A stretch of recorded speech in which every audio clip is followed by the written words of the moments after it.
What's going on, everybody? Kalipa's Tech here, coming back at you with another video.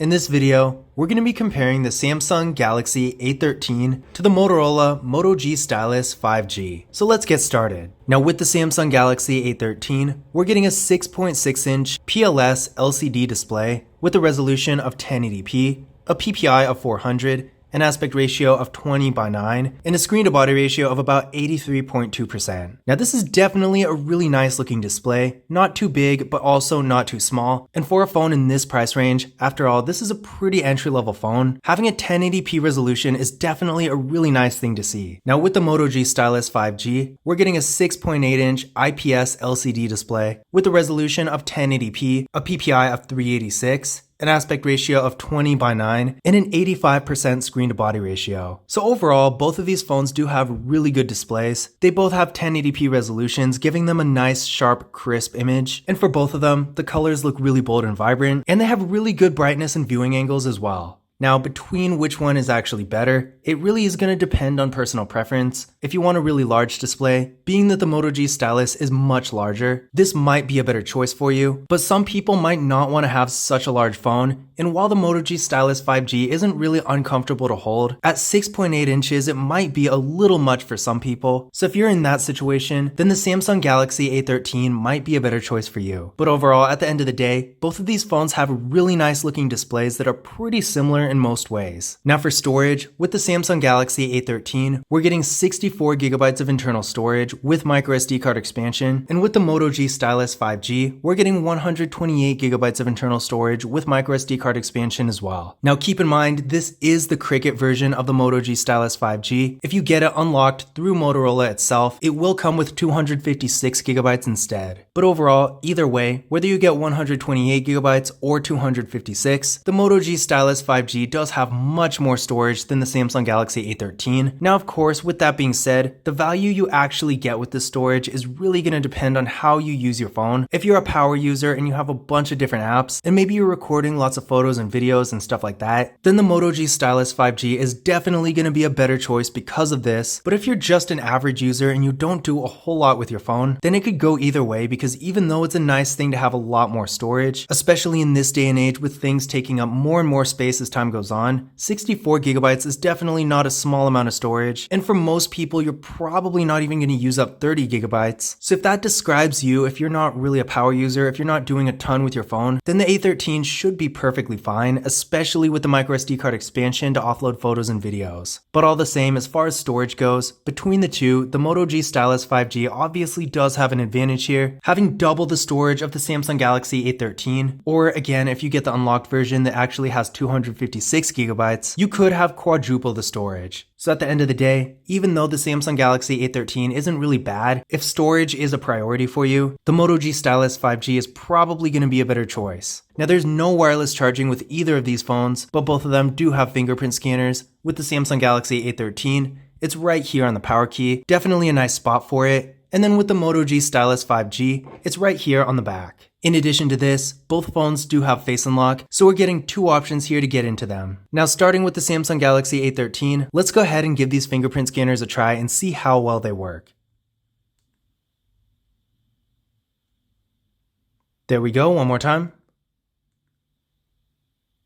And there we go. Real fast and responsive, no issues here. Now moving on to the Moto G Stylus 5G.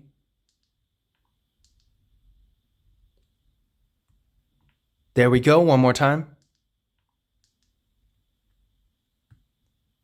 And there we go. So as you can see there, both fingerprint scanners are real fast and responsive, and remember, both phones also have Face Unlock, so if you'd prefer to use that to get into your phone, you always can. Now taking a look at the camera setups here, with the Samsung Galaxy A13, we got a water drop notch for the front-facing camera, and this camera is 8 megapixels. Not the best front-facing camera in the world, but definitely good enough. Then on the back, we got a quad camera setup with a 50 megapixel main camera, a 5 megapixel ultra wide camera, a 2 megapixel macro camera, and a 2 megapixel depth sensing camera. With the Moto G Stylus 5G, we got a hole punch for the front facing camera, and this camera is 16 megapixels, so a little bit more powerful as well. Then on the back, we got a quad camera setup with a 48 megapixel main camera, an 8 megapixel ultra wide camera, a 5 megapixel macro camera, and a 2 megapixel depth sensing camera. For video, both of these phones cap out at 1080p in both the rear and front cameras, so nothing too impressive there. But as far as the actual photos go, both of these phones are really good, being able to take pretty high quality photos and having pretty much every feature you could ask for in a mid-range phone. Now this is especially impressive with the Samsung Galaxy A13 since this phone is quite a bit lower end than the Moto G Stylus 5G. But overall, if you're taking lots of photos and you want a wider variety of features, maybe you want to get close-up detailed images with a macro camera, but also you're taking scenery pictures, skyline photos, stuff like that, they could really benefit from the wider angle you get with an ultra-wide camera.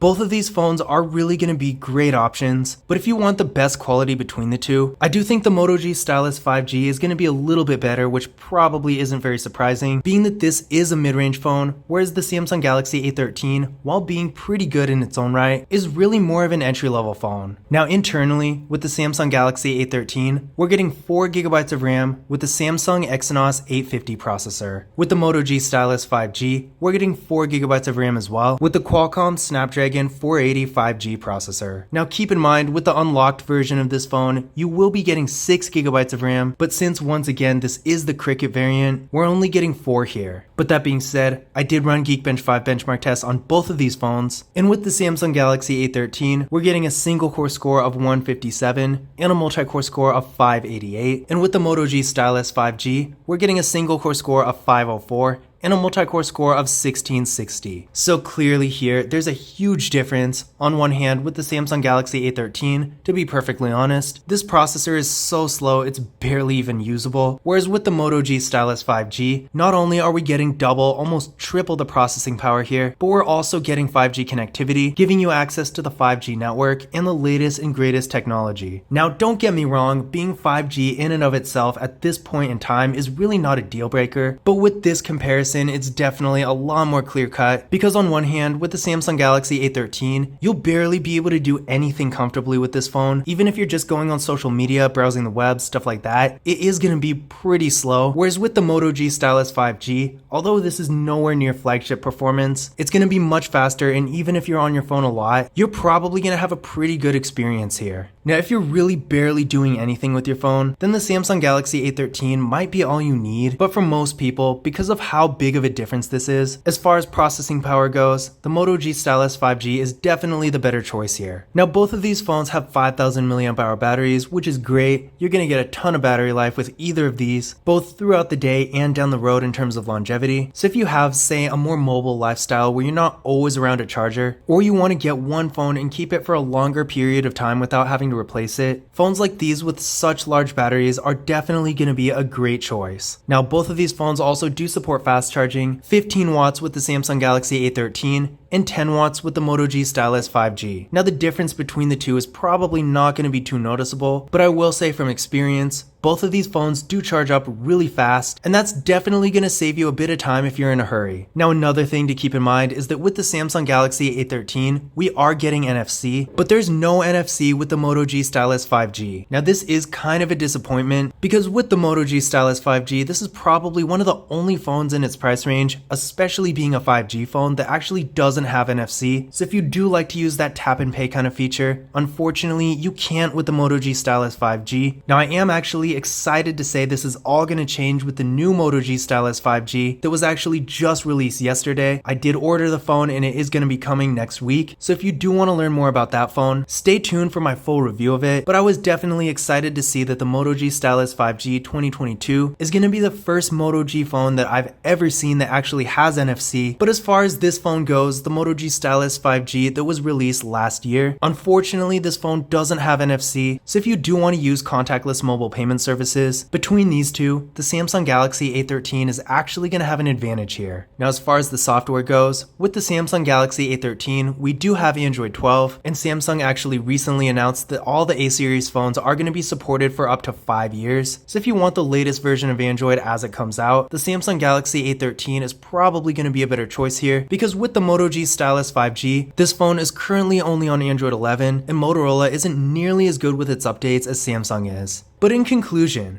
which of these phones is better. In general, as far as specs go, I do think the Moto G Stylus 5G is definitely a much better phone. Pretty much the only advantage the Samsung Galaxy A13 has over the Moto G Stylus 5G is that this phone does have NFC, whereas the Moto G Stylus 5G does not. But that being said, the only real deal breaker as far as differences go is really just the processor. With the Samsung Galaxy A13, this phone is just so slow that I feel like most people, especially if you're on social media, browsing the web, doing that sort of stuff, you're probably not going to have the best experience here. Whereas with the Moto G Stylus 5G, this phone, while not being the fastest phone in the world, does have much more processing power and is going to be able to handle pretty much all types of daily activities pretty well. But really, besides the processing power, I do think these phones are more or less equal. Sure, the Moto G Stylus 5G has double the storage, or again quadruple depending on the variant you get, but the Samsung Galaxy A13 isn't really bad as far as that goes either. With 64GB, if you're just an average user, you're probably going to be fine. And again, this phone does have NFC, a pretty good display, and a really large battery as well. So if you're really not going to be doing a ton on your phone, then the A13 might be okay for you, especially considering the Moto G Stylus 5G, at its full retail price at least, is almost double the price of the Samsung Galaxy A13, so that's another thing to consider. If you're really just looking for a phone to do the basics with, then the Samsung Galaxy A13 is probably all you're going to need. But if you're more of a heavy user, if you need more storage, or you're just on your phone a lot in general, then the Moto G Stylus 5G with a lot more storage and a much better processor is probably going to be a better option for you. Now, if you want to learn more about either of these phones individually, be sure to check out my full reviews and tips and tricks videos for them on the channel. But this concludes my comparison between the Samsung Galaxy A13 and the Motorola Moto G Stylus 5G. I hope you enjoyed the video, and I hope you found this information useful as well. If you did, don't forget to give it a thumbs up and hit that subscribe button. But as always, I will see you in the next video.